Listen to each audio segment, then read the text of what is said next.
right. How's everybody doing? Did you miss me? I was just here talking to Dr. Tarian about the CDUs on. We're doing the 75 here on, of course, Mike I compiled it in LA and ultra programming and entertainment at the soon-to-be Tiffany Center Park. That's located at South Ashland Avenue, Adams and Ashland, right there in the west-ish loop. 42,000 square feet. We're going to have 3 different performance venues, along with a cafe, bar, a beautiful courtyard, private event spaces, a 3,000 square foot pop-up art gallery, 3 artist and resident studios, and a whole lot more. We are going to be opening up September 1st with COVID-safe performances happening up in the sanctuary. Announcements are coming very soon, most likely late next week. We're going to be launching. We're going to be getting tickets on sale. We're going to be able to talk all about it. There'll also be a live stream component. Get all the information at epiphanyshy.com. That's epiphanyshy.com. Hit us up. Let us know you want the information, and we're going to send it. Of course, you're going to hear it here at Chicago Music Revealed as well. All right, now, we have had quite a bunch of shows this week, and before we get in and we get to talk to Greg here about the new recording, I want to mention tomorrow, of course, is our Chicago Blues and Beyond series that we do every Friday, where we feature a different Chicago blues musician, legend, Hall of Famer, and Grammy winner. And tomorrow we have all of the above. Of course, I'm co-hosting with a good friend Dave Katzman. He'll be on tomorrow at 6 p.m. Central Standard Time. And our special guest, Kenny Beady-Eyed Smith, the legendary drummer here from Chicago, Grammy Award winner. And we're going to be talking about the live stream, his live stream educational programs, his blues music in the schools, plus any other new releases. And he's always playing tons. These days he's not because of the COVID thing, but I know he's recording a lot. So we're going to have a lot to talk about. So that's tomorrow.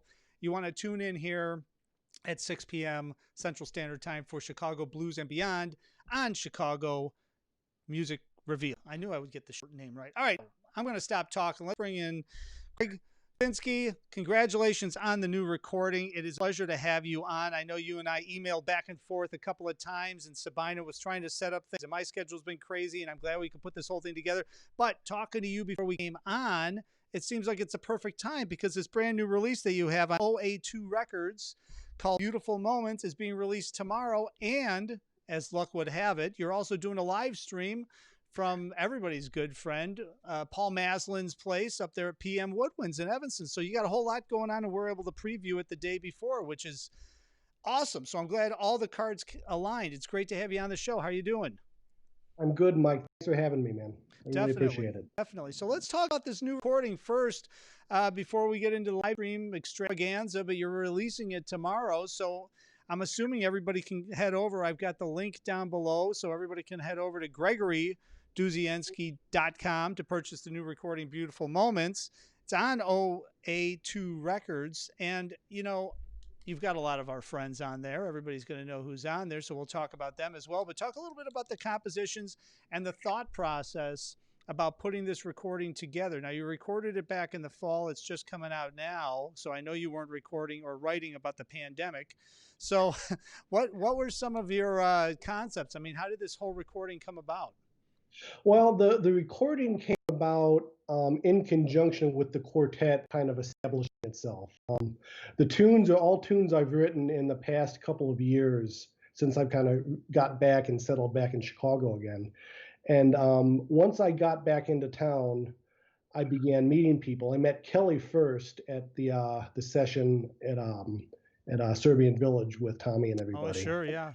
Yep. Kelly Sill, by the way, for those of you that are listening and don't know, but Kelly Sill's a world-renowned bassist, lives here in Chicago. Also, by the way, contributes to Chicago Jazz Magazine every once in a while, so that's fun. Okay, I'm sorry. Go ahead. I was just.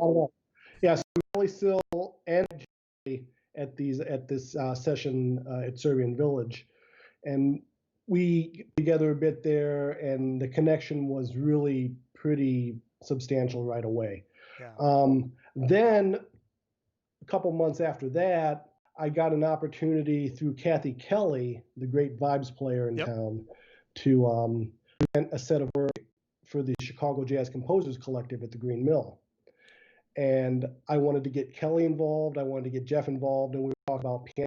And recommended me to Chris. And from the first time we played, the chemistry with the four of us was just really, really something. And we all knew in pretty short order that we needed to document this music and record this music. So, we worked through a few months playing these tunes, playing as much as we could around town. And then last November, we went into the studio with the great Scott Steinman at Studio Media Yep. to lay down these tracks. And it's difficult for me to say I'm happy with my work. I think there's probably a lot of artists that could relate to that. But I got to tell you, Mike, I'm really, really pleased with the way this project turned out. I'm really, really happy with it. Well, it sounds fantastic. I've heard about 3 or 4 tunes, and I mean it sounds great. And I'm always curious, and you sort of alluded to it there, so I'm going to go right into this question: is that as a composer and writing the music and putting it all together, when you go in to play it and record it, do you have to almost like say, okay, I know I wrote this. I know I got everything written down. I know I did this, but now I am going in as a musician who's going to play on it. I'm not going in as the composer, arranger, guy in charge of everything. I've got to go in as a musician and play over this so that I can get the most out of the creativity that I have and get the most out of the compositions that I wrote, rather than, if you went in there as, okay, well, you know what, let me change this, let me do this, let me do that, let me do this, let me do that. It almost will hamper what's happening, I would imagine. So did you have to split your brain a little bit when you finally went in to to actually start recording this stuff and playing over it? That's a really good question. I guess the short answer is yes. My compositional process, and if you had one of my lead sheets, you'd see it. There's not a lot of information with my tunes. They're very, very simply written. The forms are pretty straight ahead. The harmonies are nothing too exotic. Mm-hmm. And by doing that, it allows the tune to develop organically through the people that are playing it. I think the four of us on this record, or whoever I'm playing with, we develop the tune totally. And yeah, I really step back from the idea of this is my tune and I'm going to dictate the way it's done when we start workshopping it, we start playing it. It's really, really important to me that however many people are playing my tune, whether it's a quartet, a trio, or a sextet, whatever, it's important that that group develops the tune as a collective unit. So I really step back from ownership of these tunes once I get them written down and committed to paper, and let the tune develop on its own based on the people that are playing it.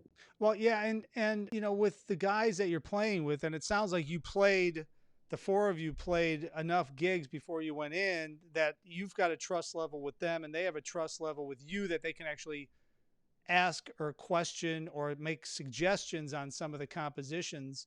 And I've talked to enough composers here in the past couple of months on the show that actually 99.9% of them love the feedback because it helps them get the most out of their composition. If it was always just like the dictatorship and this is the way it's going to be, you never know what could have happened to it. So it sounds like that's exactly what happened. And then when you dial in the 3 guys that you're talking to, Kelly Sill, Jeff Steitley, and Chris White, and then yourself, I mean, do you feel like you got the most out of these compositions? Like this is like the true sound of what the composition would sound like that you envisioned because you had such input and you guys worked so well together? Absolutely. Absolutely. The energy and the playing that these cats brought to the tunes and the project, it lifted me beyond anything I thought was possible. And it was a real thrill to do that, and it's a real thrill to play with them every time we get the chance to play together. Um, yeah, yeah. So we should talk a little bit about, okay, so everybody should go over, and I've got the link down below, Gregory Dudzienski. I said it again, right?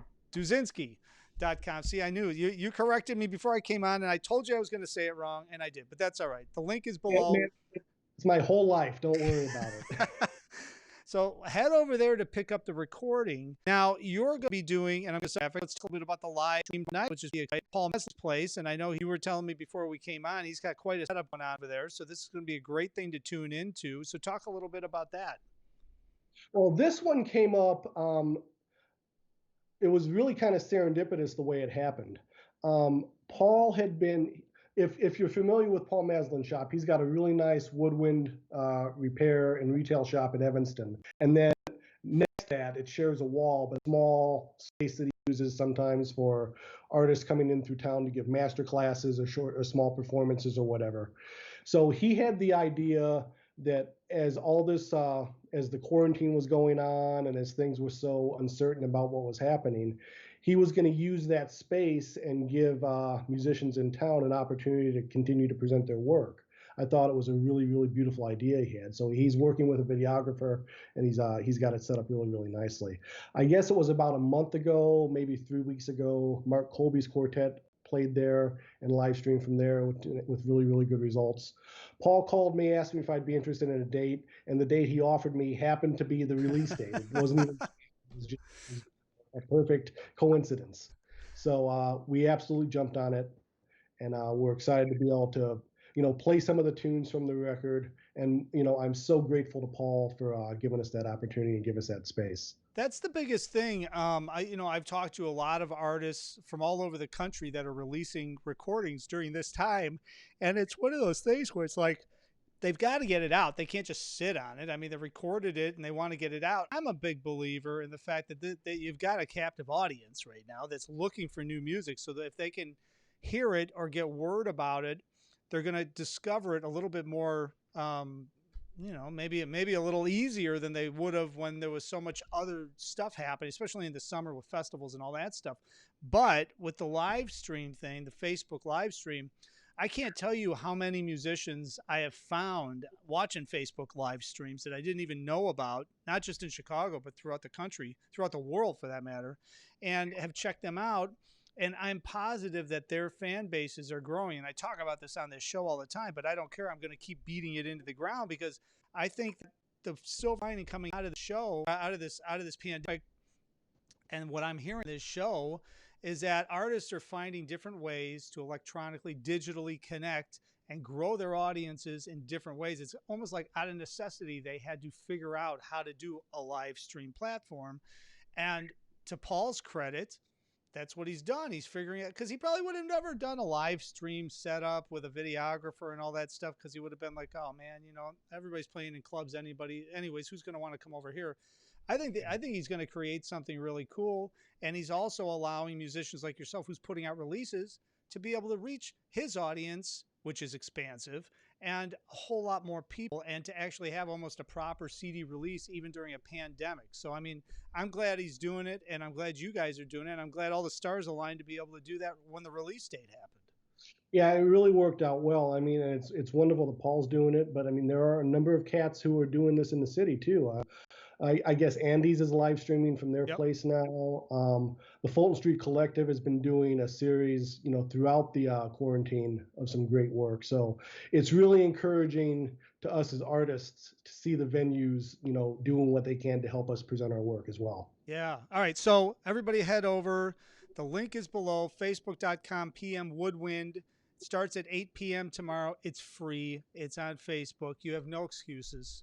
You need to sit back, have a cocktail, and watch this on your computer. But I know that if you have Chromecast or Apple TV or Roku or anything else, you can watch it right on your television too. By the way, for those of you that didn't know that, I'm here as a friendly reminder and a helper here for your technology woes. You can stream it on TV, so you have no excuses. Check this out.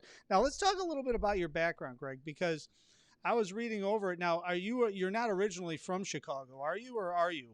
Well, in a roundabout way. I grew up in Valparaiso, Indiana, which is just around the lake on Mm-hmm. the across the state line. I did my undergraduate school at Illinois University. Ron Um, Carter? this was before Ron, Tony Garcia, and Oh, Modell. yeah, sure. Okay. I was there from 1990 to 1994, Oh, and that was while I was there. That was the first time I dipped my toe into the Chicago world. A bunch of us would come into the city and go to sessions. Um, the big session we used to go to, it was at a place on Division called Bop Shop. I used to play at the Bop Shop, and I came back from college as well, and I knew never to park on any of the side streets over there because my car would probably not have tires, and now there's $1 million homes. So, I mean, Right. go figure, right? That was a Yeah, hip spot, man. That was a really fun spot. yeah, I met a lot of people there. I met Lynn Holiday there, and Yep.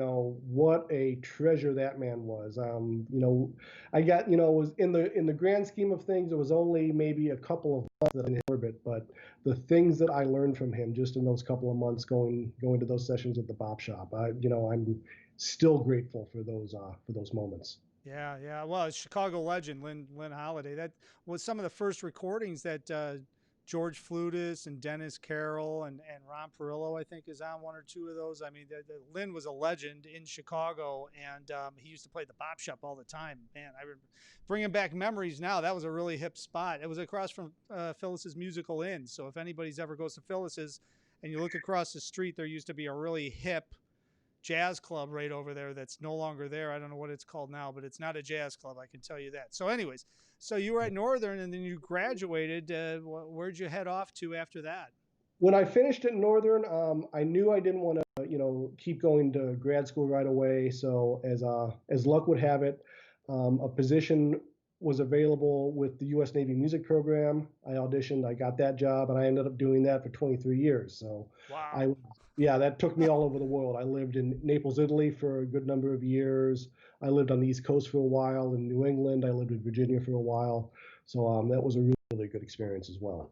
In fact, the first record I did, which was about 3 years ago now, I did over in Naples with some Italian musicians when I was living over there, and I owe that whole thing to being able to be in Naples through the Navy music program. Wow. So you, as part of the Navy music program, you joined the Navy, obviously, and then you were in the Navy. Is that how that whole thing works? And then and then yeah, you're basically because I've talked to Jordy Kelly. I don't think he was in the naval. I think I forget which In the branch. Navy, yeah, he was. Was he? Was he? Yeah. Okay. So I remember having him on my old show, and we were talking. It's fascinating the stuff that he would play, different events he was playing, all that is similar to what you were doing. You were playing all these different ceremonies, but then you were playing clubs at night and doing all that stuff. Yeah, he and I we had essentially the same job. In fact, we worked together in a number of places. I know James very well.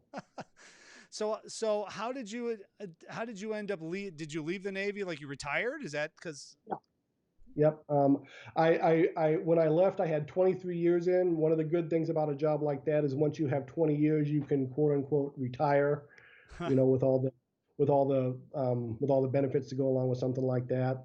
And I knew that I wanted to come back to Chicago. I've always kind of known that this was my home and I wanted to Mhm. get back here. So once I finished that job, I got back here and I started trying to get into the scene and here we are. So when did you get back to Chicago? I guess it was the end of 2017. Okay. Yeah, 2017. Now, when you were playing, when you were in the Navy, I mean, were you playing sessions like you're playing sessions now, like you're doing with Chris and Kelly and Stitley? I mean, was the scene that way? I mean, because it seems like everybody says, "Oh, I'm in the military branch. I'm in one of the bands," and everybody thinks one way, like, "Oh man, that's pretty strict. You're doing all this stuff." But then you hear stories, and you're like, "No, man, you get to play, you get to do sessions, you get to do a whole lot of stuff."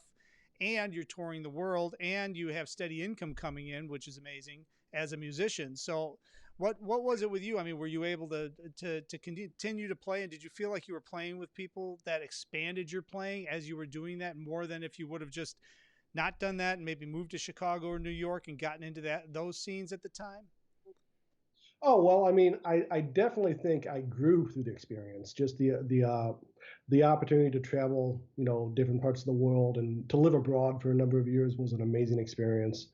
But to your earlier question, yeah, you've got a touring schedule, you've got a schedule that you have to keep, but beyond that, you're free to pursue whatever projects you like as long as you can balance the time. So Yeah. yeah, there's restricted, I should say. I never felt restricted in my own artistic goals or my own ideas, my own things that I wanted to work on through that job. So, okay, so I have to ask before we wrap this up. So when you moved back to Chicago, you start getting into the scene, you start hanging out, you went to the Serbian Village. All roads lead to Tom Muehlner at the Serbian Yeah, Village. yes.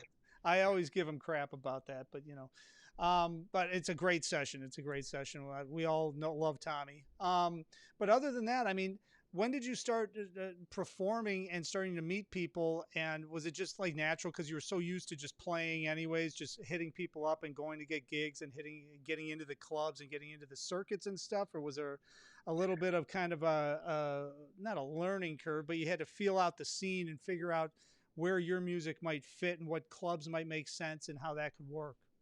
Well, I think anytime you move to a new situation, a new city or a new scene, you have to kind of observe the way things work and how that scene operates before you start to find your place in it. Yeah. And I certainly spent some months doing that, checking out some different places. But I have to say about Chicago that there are not a lot of walls between scenes. Everybody is very, very open. Everybody is very welcoming. It did not take me long to kind of find my place and to find some compatriots to work with once I got here. Since you've toured all over, I mean, you must have obviously, seen a lot of different jazz scenes throughout the entire world. I mean, how does Chicago stack up? I mean, we all know New York, okay, but I mean, you were over in Europe, you were probably all over the States as well. I mean, as far as jazz scenes and proximities to clubs and the amount of musicians and the openness of musicians, where do you think Chicago lays in there? For me, Chicago's the healthiest scene in the world. I really, really like it here. You know, Obviously, there are great opportunities to play. There are lots of wonderful venues. There's great support for the scene. But the thing that really does it for me, and the reason that I like it so much, is the warmth of the people in that world. And just I felt it from day one. I continue to feel it, and it's really refreshing.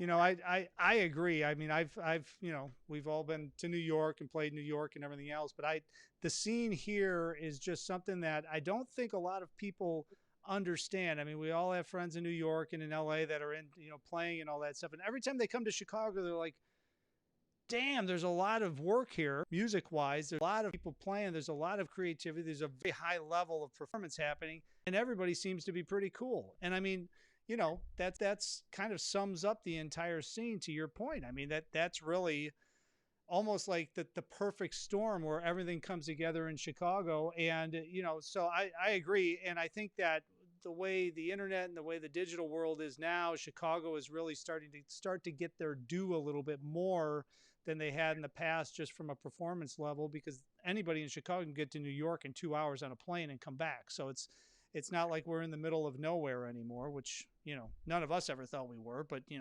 talk to some people and they had no idea. So I always love getting perspective from somebody like you who's traveled so much and seen so many different experiences and played in so many different scenes. Now, I count myself as very lucky to be here. I really, really do, Mike.